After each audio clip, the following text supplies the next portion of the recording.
السلام علیکم۔ ہم جن گھروں میں رہتے ہیں وہ گھر ہماری ملکیت ہوتے ہیں، اور ان گھروں میں ہم جو چاہتے ہیں کرتے ہیں، جہاں چیزیں چاہتے ہیں رکھتے ہیں، جس طرح چاہتے ہیں انہیں سیٹ کرتے ہیں۔ یہی معاملہ ان دیگر چیزوں کا ہے جو ہماری ملکیت ہوتی ہیں۔ ہمارا فرنیچر، ہماری گاڑی، ہمارے کپڑے، ہمارے ہاؤس ہولڈ اپلائنسز، اور جو چیز بھی ہماری ملک ہے، ہم نے خریدی ہے، ہم نے بنائی ہے، وہ ہماری ملکیت ہوتی ہے۔ جس طرح چاہتے ہیں ہم اس کو استعمال کرتے ہیں۔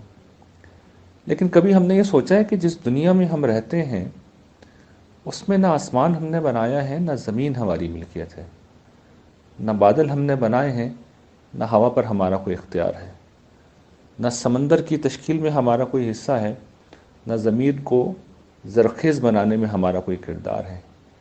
اس وسیع اور اس کائنات میں، اس کی تخلیق میں، اس کی ملک میں ہمارا رائی کے دانے کے برابر بھی کوئی حصہ نہیں ہے، لیکن ہم اس دھرتی پہ گویا کہ بادشاہ بنے ہوئے ہیں، جو چاہتے ہیں کرتے ہیں، جس طرح چاہتے ہیں اس زمین پہ ہم تصرف کرتے ہیں، اور انسان گویا کہ اس دھرتی پر ایک بادشاہ کی طرح رہتا ہے۔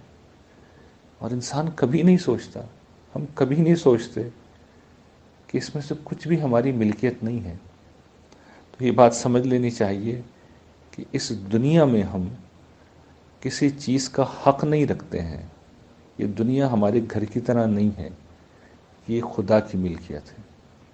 ہم بھی، حتیٰ کہ ہمارا وجود بھی، ہمارے ہاتھ، ہمارے پاؤں، کچھ بھی ہم نے خود نہیں بنائے ہیں، کچھ بھی ہم نے خود نہیں بنائے ہیں۔ یہ سب خدا کی ملکیت ہے، خدا کی عطا ہے، اس کی بخشش ہے۔ ہم یہاں کسی استحقاق پر موجود نہیں ہیں۔ We don't deserve anything۔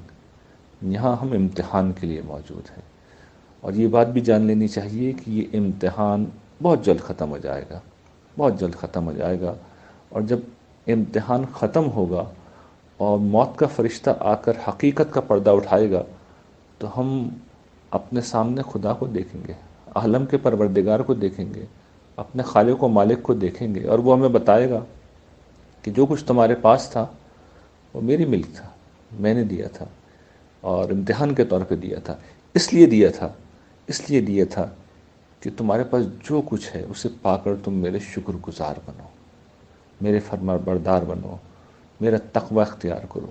اگر تم یہ کرتے، اگر تم یہ کرتے تو پھر میں تمہیں اس پوری کائنات کا بادشاہ بنا دیتا، تمہاری موت کو میں ختم کر دیتا اور تمہیں ابدی زندگی دے دیتا۔ تو یہ ہم میں سے ہر شخص کو سوچنا چاہیے کہ جس وقت ہم مریں گے، اور اس میں کیا شک ہے کہ دنیا کی کوئی طاقت ہم موت کو نہیں روک سکتی، موت تو آئے گی اس وقت جس وقت پروردگار عالم سے سامنا ہوگا۔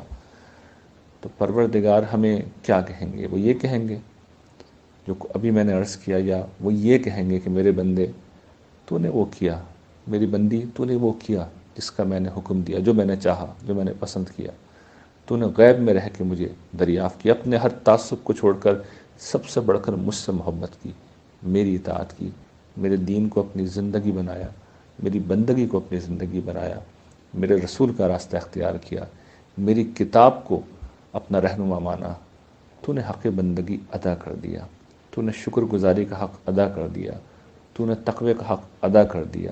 تو آج جب تو میرے پاس لوٹا ہے تو میں تجھ سے راضی ہوں، اور اب میں تجھے راضی کروں گا، وہ سب کچھ دوں گا اور اتنا دوں گا کہ تو مجھ سے راضی ہو جائے گا۔ یہ وہ انجام ہے جس شخص کو یہ نصیب ہو گیا، وہ حقیقی بادشاہ ہے۔